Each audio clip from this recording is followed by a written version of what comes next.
Mesdames et messieurs, bonsoir. Nous sommes dans Écho du Togo et vous connaissez le feuilleton du moment. Nous sommes dans le fameux feuilleton de changement de constitution ou, que dis-je, changement de république. Nous sommes dans la 5e République depuis un moment donné. Et dans ce feuilleton, il y a un des partis parlementaires, ou le seul d'ailleurs, qui a su lancer l'alerte très tôt sur ce qui était en train de s'opérer du côté de l'Assemblée nationale, qui se retrouve un peu dans l'œil du cyclone, qui traverse des moments de tempête ces derniers temps. Je parle du nouvel engagement togolais de Jerry Tama, du député Jerry Tama, que nous avons ici au plateau avec lui.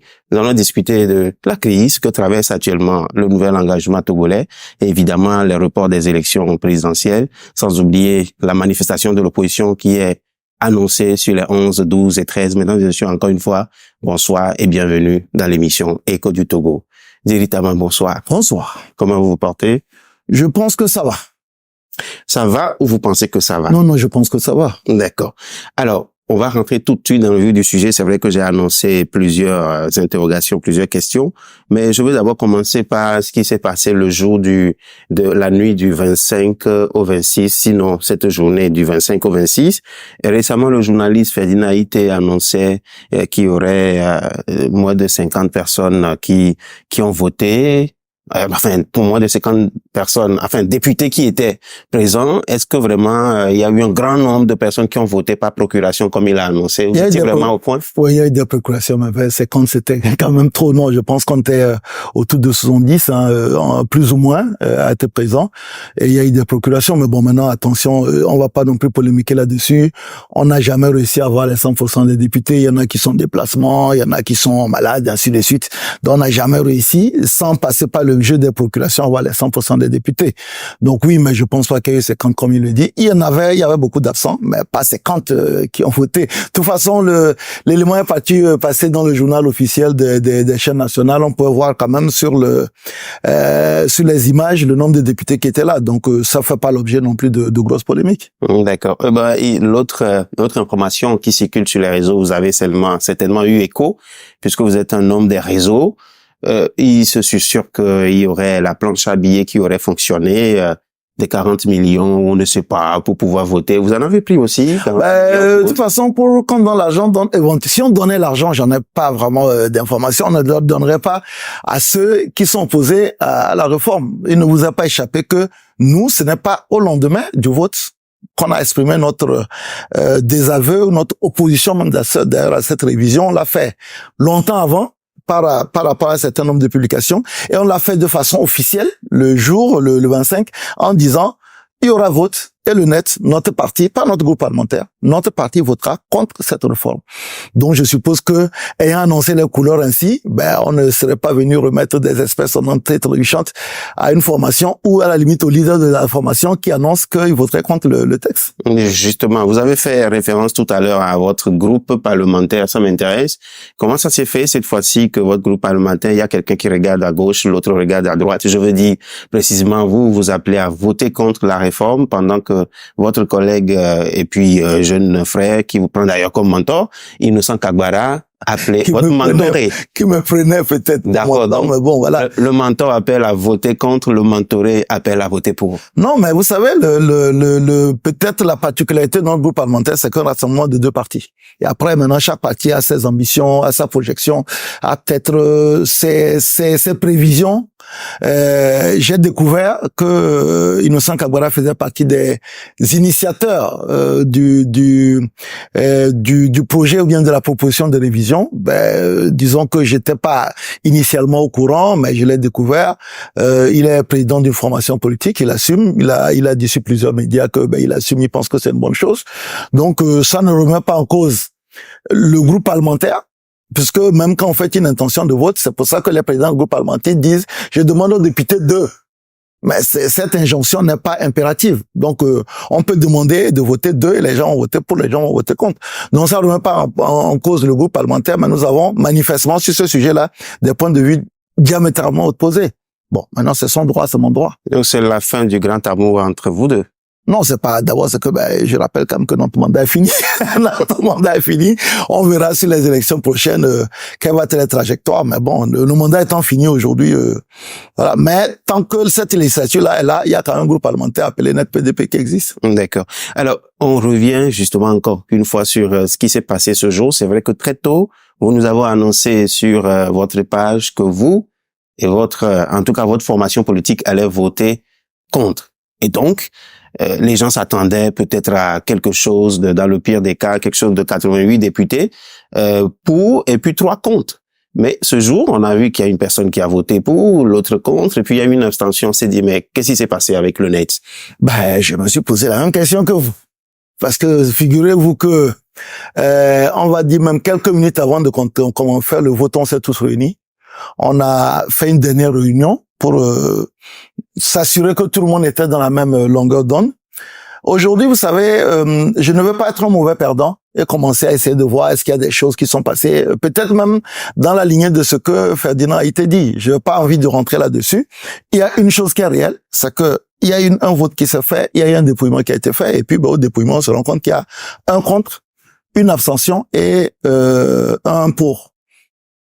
À la sortie de cette rencontre, j'ai rencontré mes 3 députés et tout le monde, aujourd'hui, je suis obligé de leur faire confiance, me disent non, nous on a respecté les consignes du parti. Maintenant, qu'est-ce qui s'est passé entre le respect des consignes du parti, pas des députés, c'est pas des enfants du collège, et les résultats qui ont été proclamés, honnêtement, je peux rien vous dire. Mais, au même moment, il faut quand même se dire que sur les 89 ou bien 91 qui ont voté, on n'a pas eu 91 pour. Qu'on a quand même eu un contre, une abstention, et éventuellement quelqu'un qui a voté pour. Est-ce que les gens, une fois rentrés dans l'urne, ont fait exprimer leur, on va dire, conscience et ont décidé de changer de vote? J'en sais rien, puisque comme je le dis, à la sortie, la consigne qui a été donnée, tous les députés m'ont dit, nous on a voté contre. Et certains m'ont apporté des preuves matérielles qui prouvent qu'ils ont réellement voté contre. Maintenant, après, c'est l'alchimie, c'est la magie, c'est la prestidigitation, j'en sais rien, mais j'ai pas envie d'être un mauvais perdant qui dit ouais, mais quelque chose s'est passé derrière. À partir du moment où on n'a pas les preuves que quelque chose s'est éventuellement passé derrière, je fais confiance à mes députés et je ne me l'explique pas, mais je trouve quand même que bon, on va essayer d'avancer. Qu'est-ce qu'on peut y faire de toute façon? D'accord, mais est-ce que ça pourrait vous pousser quelque part à croire que l'élection même en soi pourrait être truquée? Il y a quand même une chose qui se passe aujourd'hui, c'est que il y a un deuxième tour. Puisque le texte est revenu à l'Assemblée. Oui, pour lecture. Pour lecture. Et à l'issue, il y aura une élection. Donc, à la limite, il y a que 2 choses qui peuvent se passer. Soit les députés du net étaient complices et ils vont faire la même chose, on prendra des dispositions, bien entendu. Je ne vais pas en parler ici, mais on prendra des dispositions. Donc, soit c'est que les députés du net étaient des complices, ou des corrompus, des traîtres, comme on le veut, et ça se fera voir. Ou bien alors, il s'est passé quelque chose, et en ce moment-là, on verra à travers les députés du net et peut-être les députés d'autres formations politiques, j'en sais rien. Mais, ce que je retiens, c'est que mes 3 députés, dont certains me présentent des preuves visuelles, ont voté contre. Et je pense que la personne qui perd le plus dans ce truc-là, c'est moi, et je ne vois pas comment est-ce que j'irai voter pour, après avoir clamé partout qu'il faut voter contre. J'avais largement les arguments de, par exemple, soutenir ce projet. Je pense que j'ai l'éloquence et la rhétorique suffisante pour pouvoir le faire. Je pense que ce projet de constitution n'est pas une bonne chose pour le Togo. Et je continue à le maintenir. Est-ce que cette affaire ne porte pas un coup à votre crédibilité? On peut se poser la question de savoir que vaut aujourd'hui la parole de l'éditement. Non. Ça porte un coup très impressionnant, ma parole. Vous savez, j'ai passé 12 ans à cultiver une image. Mais cette image-là, elle ne fonctionnait que quand la décision ne venait que de moi-même. Par exemple, je suis sorti de la coalition Arc-en-Ciel en posant un acte, je quitte la coalition Arc-en-Ciel. Je suis sorti de CAP 2015 en disant, je quitte CAP 2015. La décision n'appartenait qu'à moi. J'ai fait les marches avec la C14. Un jour, j'ai dit, on quitte les marches. La décision n'appartenait qu'à moi. C'est la première fois où la décision n'appartient pas qu'à moi. Si on avait fait le vote à main levée, la question ne se serait pas posée. Parce que, on lève les mains, on voit qui ont levé les mains et qui n'ont pas levé les mains. Quand on votait au bulletin secret, et puis, on dit bien dans notre constitution, article 52, que le mandat impératif est nul. Donc, ça veut dire que vous pouvez donner une intention de vote à un député qui décide de pas le faire. La correction aurait été que le député te dise non, je suis pas dans cette chose. Donc aujourd'hui, on a quand même peut-être une occasion de se racheter pour voir comment est-ce que les députés du net voteront.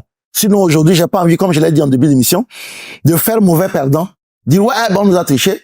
Là, je m'enfoncerai encore plus, parce que bon, on a fait un déploiement, maintenant tu dis qu'on nous a triché. Même si, toutes les années, on fait les élections et on parle toujours de fraude. Mais, je ne veux pas rentrer dedans parce que c'est à nous de prendre des dispositions. On les a sans aucun doute pas pris, on n'a qu'à prendre ça qu'à nous-mêmes. À la suite de ces élections, justement, je parle toujours à l'Assemblée nationale, on a commencé à constater des cascades de démission chez vous. Oui, bon, en réalité, ce qui a été plus dur, ce n'est pas tant le vote, mais c'est quand vous êtes dans la chambre avec votre frère, et il sort et dit que vous faites pipi au lit, tout le monde le croit. Parce que c'est lui qui dort avec vous. Donc, quand vous avez des militants de votre parti qui sortent et qui font des accusations, parfois des accusations graves parce que un conseiller, quand même, du parti est sorti et a insinué que le vote du oui provenait de moi. Comprenez? Ouais. Donc, quand on porte ces genres d'accusations, là, vous comprenez assez rapidement que c'est très grave parce que tout le monde le croit. Eh ben, il dort avec vous. Il est même votre conseiller. Bon, les gens du conseil spécial, non, conseiller. Il est votre conseiller. S'il tient des accusations, ils tiennent. Et quand dans la foulée, vous avez une vice-présidente qui était, c'est vrai, en relation très conflictuelle avec le parti depuis un certain nombre d'années, et qui décide le jour J, le jour où donc vous êtes dans l'œil du clone, qui dit moi aussi démissionne, bah ouais, là, honnêtement, vous avez des problèmes. Qui a même saisi la Cour constitutionnelle. Qui a même saisi la Cour constitutionnelle. Donc après, vous comprenez, et c'est ce que nous sommes en train de découvrir aujourd'hui, qu'il y a une vraie machination qui est derrière. Et bon, ben, la machination, nous sommes en politique, il faut pas non plus craindre pas la machination, mais vous pouvez comprendre que il y a des événements qui ne peuvent pas être anodins. Que si quelqu'un, par exemple, voulait démissionner de votre parti depuis des années, cette personne ne peut pas attendre le jour où vous avez un problème pour démissionner si elle avait un certain amour pour le parti. Que quand des gens, les personnes dont je suis en train de parler, prennent leur téléphone et appellent quasiment toutes les fédérations en disant, mais écoutez, vous aussi, il faut que vous démissionnez, qu'il y a un plan derrière de déstabilisation et puis nous sommes en train de prendre les mesures pour faire face à ça. Quand vous parlez de machination, êtes-vous en train d'insinuer ou de dire clairement que vous êtes victime d'un complot? Oui, bien sûr. Bah, écoutez. De la part de qui? Non, ben, je sais pas d'où ça vient. Mais vous savez, avant ce vote-là, supposez tout simplement que, d'abord, on avait eu les 3 noms, mais vous imaginez, en fait, ce quel orbite on se retrouvait. Donc oui, ben c'est dans l'ordre. Je n'indexe personne, mais quand on regarde comment les choses sont mises en place, deux membres du parti qui démissionnent, qui appellent tous les militants à démissionner et qui continuent à faire une sorte de sape sur les réseaux sociaux, ça ne peut pas être anodin. Il y a une main noire derrière. Je sais pas quelle est la main noire qui est derrière, mais il y a une main noire qui est derrière. On peut dire à la limite c'est de bonne guerre. Nous étions bien partis, nous commencions à avoir une très bonne représentativité dans l'opinion publique. Les sondages, même s'ils sont rarement publics, nous mettaient quand même dans une très bonne position confortable pour les élections qui à venir. Oui, il y a une manœuvre qui est derrière. Je ne sais pas qui est derrière, je ne saurais accuser, mais les éléments regroupés montrent quand même qu'il y a une manœuvre contre le parti. Concrètement, vous faites quoi aujourd'hui pour redorer l'image du... Dire notre vérité, tout simplement. Dire notre vérité, c'est pour ça que je dis, on a une élection qui arrive. Si cette élection-là arrive, et que on a encore autant de doutes, là, on pourrait dire que c'est vrai. Si on prend les dispositions, je dirais pas lesquelles, bien entendu. Mais si on a un nouveau doute sur le choix des députés du parti, on va dire, écoutez, ces gens-là, ils nous mentent.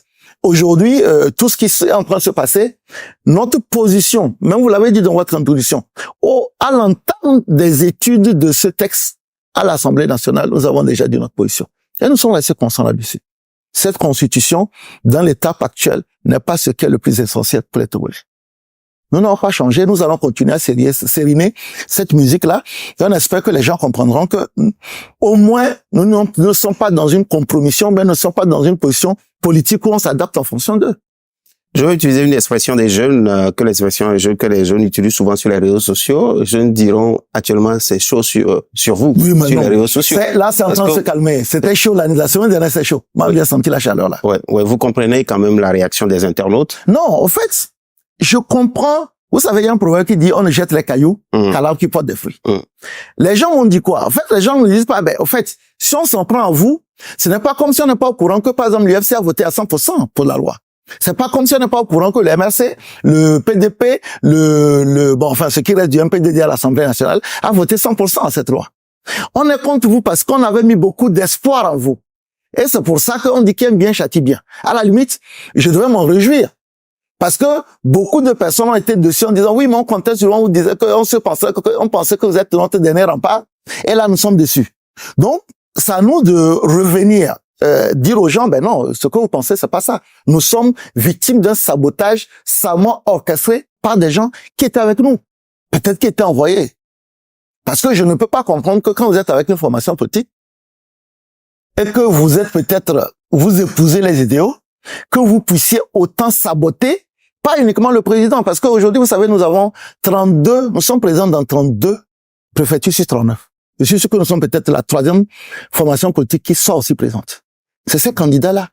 Vous avez parlé tout à l'heure de notre candidate qui est allée poser une plainte, saisir la Cour constitutionnelle.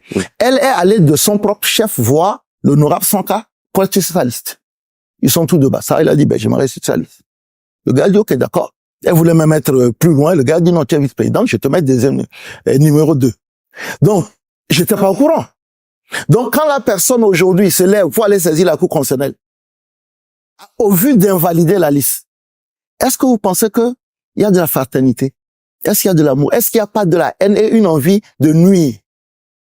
Parce qu'à la limite, tu démissionnes, tu es déjà sur la liste, on a payé ta caution, tu l'as pas payé, on a payé ta caution. Ben, à la limite, tu te dis, bon, c'est pas grave. Mais quand tu vas faire une requête pour invalider la liste, excusez-moi du peu, si c'est pas du sabotage, c'est quoi? Si c'est pas du sabotage, c'est quoi? C'est-à-dire que on a payé la caution, la liste a été validée par la Cour constitutionnelle. Oui. Là, on devait rentrer en campagne ce matin. À 48 heures du début de la campagne, tu vas te dire non, enlevez maintenant. Si c'est pas de la méchanceté, de la sorcellerie, même c'est quoi? Alors, revenons un peu à la fameuse Constitution. Le président de la République a demandé une relecture de la Constitution, ce qui serait en cours en ce moment. Non, c'est pas encore en cours. C'est pas encore en cours? Non, on devait avoir un travail en commission qui a été reporté, donc c'est pas... Il faut partir de la commission des lois, donc non. Donc vous n'avez pas encore commencé à travailler? Non. D'accord. Pendant ce temps, J.B. Barara assure que relecture ou pas relecture, là, on tend vers quelque part la 5e République. Ben, ils ont le pouvoir de le faire. En fait, ce qu'il faut qu'on dise aux Togolais, c'est que la révision telle qu'elle est en train d'être faite n'est pas illégale. C'est-à-dire qu'elle utilise les failles de notre Constitution. La première faille, c'est celle qui consiste à faire en sorte que les députés continuent à légiférer même à la fin de leur mandat. C'est une faille. Moi, je pense que si on doit corriger, il faut préciser que à la fin de leur mandat, il faut l'écrire blanc sur noir, qu'à la fin de leur mandat, les députés n'ont pas le droit de légiférer. Et que cette prérogative peut être dérogée à l'exécutif qui peut prendre des décisions par ordonnance pour tout ce qui relève de la loi. Donc, ça, c'est une faille qu'on est en train d'exploiter. L'article 144 dit, on peut faire une révision constitutionnelle avec les 4/5 de l'Assemblée nationale. On ne précise pas que si on veut changer de république, qu'il vaut mieux faire un référendum. Donc ça fait partie des failles. Donc si aujourd'hui ils décident d'aller jusqu'au bout, ils ne seront pas dans l'illégalité. Ils seront dans quelque chose qui est contesté par l'ensemble des Togolais, mais ils seront pas dans l'illégalité. Donc ils peuvent décider d'y aller. Moi, je pense pas que c'est une bonne chose, mais ils peuvent décider d'y aller. Déjà, quand on parle de la relecture est déjà même à la limite, si on devait fanfaronner, on devait dire, la relecture nous donne raison. Parce que nous contestions le contenu et le processus. Le contenu, on le conteste sur énormément d'aliments, mais comme le texte n'est pas encore sorti, nous évitons, je le dis régulièrement, nous évitons de faire sortir le texte alors qu'il n'est pas encore sorti, mais nous contestons le texte sur beaucoup d'éléments internes et nous contestons le processus. Donc le simple fait qu'on renvoie le texte est déjà à la limite une victoire pour nous les contestataires. Mais maintenant, c'est que, est-ce que c'est pas l'occasion en réalité de retirer ce texte, d'aller aux élections et après les élections, s'il y a nécessité de changer de constitution, de consulter les Togolais, comme on l'a fait avec le H-Chrome, ainsi de suite, de consulter les Togolais et avoir l'avis des Togolais sur la nécessité de faire une nouvelle réforme, écrire une mouture, la faire diffuser le maximum et finir par un référendum. D'accord. Votre souhait, vous l'avez encore martelé sur votre page il y a à peine 24 heures, c'est que le président de la République retire tout simplement. Tout simplement, oui. Je pense que ça va. Est-ce que vous êtes optimiste à ce sujet? Ben, vous savez, j'étais pas optimiste sur la relecture. Donc maintenant, je ne pense pas que tout soit complètement perdu. Moi, vous savez, quand je suis sorti de l'Assemblée le soir du 27, 26 ou 27, on est allé au 26, ben je disais que c'est fini, on a passé à une nouvelle république, c'est fini, au revoir, on prend acte. J'étais complètement pessimiste, j'étais abattu. Pour moi, avant même que le marteau ne me tombe sur la tête, j'étais abattu parce que, ben honnêtement, aller dans une 5e république dans ces conditions, pour moi, c'est pas les meilleures conditions. On a eu une retour de deuxième lecture. Là, on vient d'avoir un report des élections. On nous dit qu'il faut consulter le plus grand. Donc, voilà. Donc, ça veut dire que, ouais, on peut peut-être sur la pression des différents acteurs. Vous savez que le Conseil des évêques du Togo avait demandé de ne pas promulguer, donc c'est quand même une position courageuse tenue par l'Église catholique.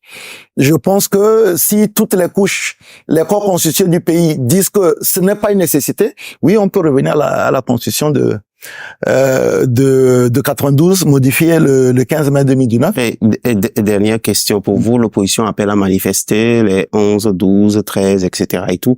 Est-ce que vous vous retrouvez dans cette démarche? Est-ce que vous allez la rejoindre? Non, je ne veux pas la rejoindre parce que je pense qu'on peut encore faire beaucoup de choses au niveau de l'Assemblée, mais ça fait partie de tous les moyens de pression qui existent. Je trouve que c'est un moyen de pression. Vous savez, nous, malheureusement, heureusement, nous n'avons jamais été vraiment les grands adeptes des manifestations. Nous pensons qu'on peut changer les choses autrement.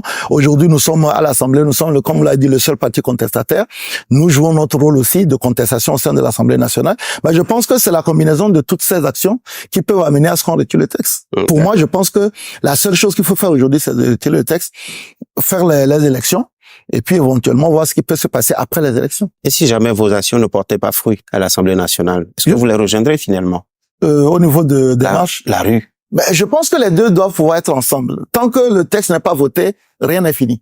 Donc, nous, on doit pouvoir continuer à résister au niveau de l'Assemblée, que les autres fassent les manifestations. Mais je ne pense pas que ce soit forcément le moment, à notre niveau, de dire quand on rejoint la rue. Mais maintenant, si un jour on se rend compte qu'il n'y a pas d'autre issue que de rejoindre la rue, ben on le fera. J'ai fait la rue avec la coalition Arc-en-Ciel, j'ai fait la rue avec le CAP 2015. On a respiré le gaz dans ce pays, on a couru de gauche à droite. J'ai fait la rue avec CAP 2014. Je connais, le gaz lacrymogène, je l'ai pas respiré uniquement en formation à l'armée. Je l'ai respiré en tant que manifestant, donc c'est pas quelque chose qui m'étonnerait.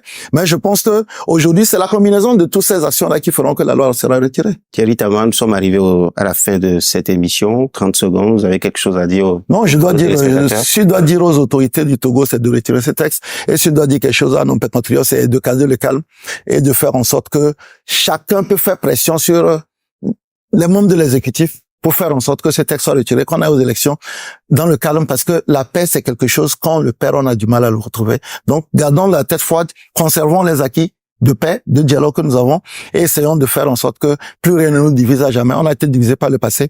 Faisons en sorte que ça n'arrive plus.